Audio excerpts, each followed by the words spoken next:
Hi, this is Aingeal Rose. You hardly ever see me by myself, but here I am.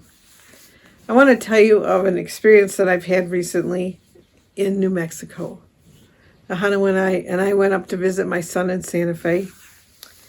And when we were leaving to come home, we took a detour. This detour was to a place that I lived over 20 years ago.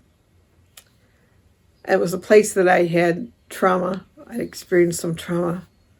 Back there, I experienced the tragedy of the death of a loved one who committed suicide while we were living out there. And the subsequent thoughts and emotions that you go through when that happens. So it was a place south of Barren, New Mexico, out in the middle of the desert. And we lived in a off-the-grid underground cabin. It was only 17 foot around, in a very poverty-stricken area. So it wasn't, I'm painting the picture, it was not a very glamorous experience for me. I actually had a love-hate relationship with the land because it was so barren. However, after my partner died, I couldn't live there anymore because it wasn't really safe for a woman on her own. And so I floundered, where to go. I went and lived with my son for a few months. Then I went back to Chicago and lived with my daughter. Because basically I was floundering. I was totally lost. And after the nightmares of his death for months, after about 6 or 7 months, I revisited the place. I wanted to see what I missed. How did I not see this coming? Because my partner was going to kill himself. Anyway, the first time I went back, Ahonu was with me.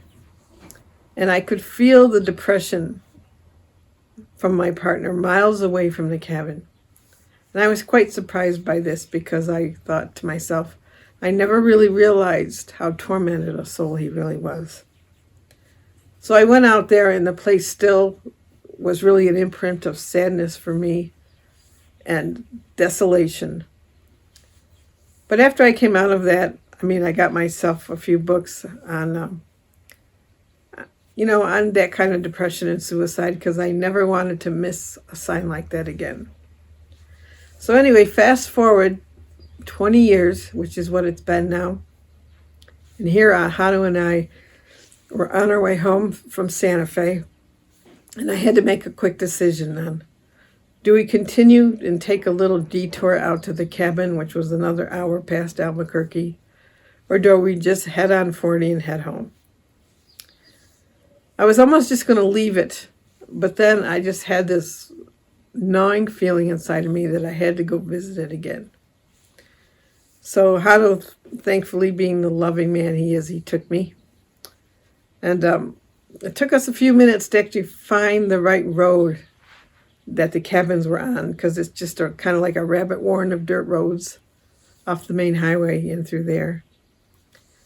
So when we finally found the place, it was in a shambles. So at the time, there were 3 underground cabins on this property, earthship type stuff. And somebody had gone and stolen everything out of the cabins, and they even stole the main ranch gate across the entrance. So I went in and I got out of the car and I started walking the property. And I was really, really shocked to see how the whole thing was really, I don't even know the word, disrepair. The wind and weather had worn out the slats to some of the cabins. It was in a shambles, basically. The round cabin that I used to live in, the big window in front was gone.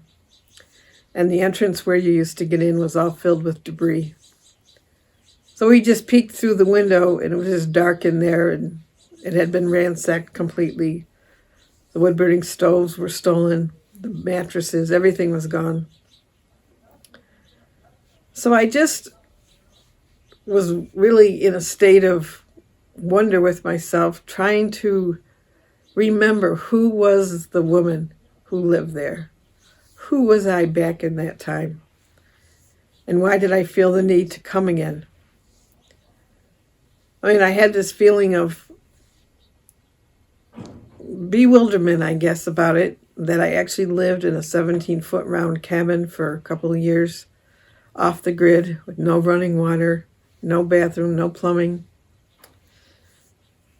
But I made a nice little home out of it, all in all, at the time, and learned a lot about conservation and living simply. So I walked out to the area where my partner committed suicide. It was by this round table we had in the yard, which had fallen off its pedestal. And I just had this sense of almost like you couldn't believe it actually happened. You were just looking at it like, I actually lived here. I actually went through this experience. But I didn't feel the same depression that I felt the first time I went back. In fact, for the first time, the land felt very beautiful to me. I mean, this is a piece of desert that is basically barren, and out in the distance there's a mountain range. And I looked out and I thought actually how beautiful it really was, how beautiful the land was. And these little tufts of grass had grown with these little miniature flowers, wildflowers all around. And for the first time, I saw the beauty of the place. And I felt like I needed to give this place a blessing and forgiveness rather than look at it as a place that I hated, that I felt was way too barren for me to enjoy. What I will say about it is the sunsets out in the middle of the desert are absolutely gorgeous. How you can watch the weather patterns in the sky with the wind. The stars at night are brilliant. But I think for me, that part of my life was a very impoverished part of my life. And part of me was just trying to get a handle on who was I that lived there and went through this experience. But I felt like I was in a state of blessing about it all. I felt peace. The land felt peaceful. It didn't feel like it held the imprint of where the suicide happened. It felt like it had all been reconciled and forgiven. And it was sweet. It had a serene beauty about it. Although I know I would never go back and live there, nor would I want to, it was necessary for me to go back. And this is what I really want to say, that when you do go through a traumatic experience in your life, sometimes going back to the place where it happened can be very healing. And the reason is you get a chance to see if you've changed over the years that have gone by, if you have a different perception, which I did this time. I didn't the first time. All the energy was still there of the trauma the first time. But this time, 20 years later, I was in a state of blissful peace about it all. I felt that I had learned to appreciate the beauty of the place and even appreciate the life I lived there, even though it definitely was not glamorous and it was hard. I did learn a lot about living like that. And I think the main thing is I didn't have the same perception. I did not have a hate relationship with the land like I had when I lived there.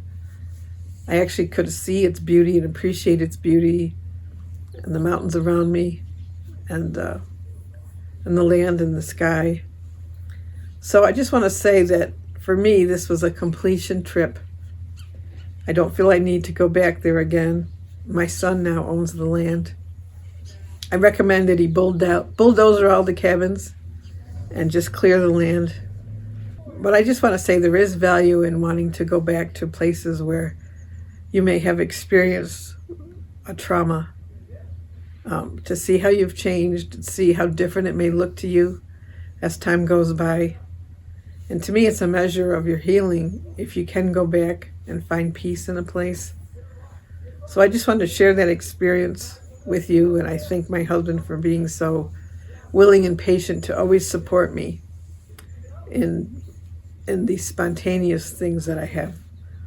Okay, so thank you very much for listening. You can subscribe on iTunes, Stitcher Radio, and on our website at worldofempowerment.com. Don't miss an episode. Hit the subscribe button now.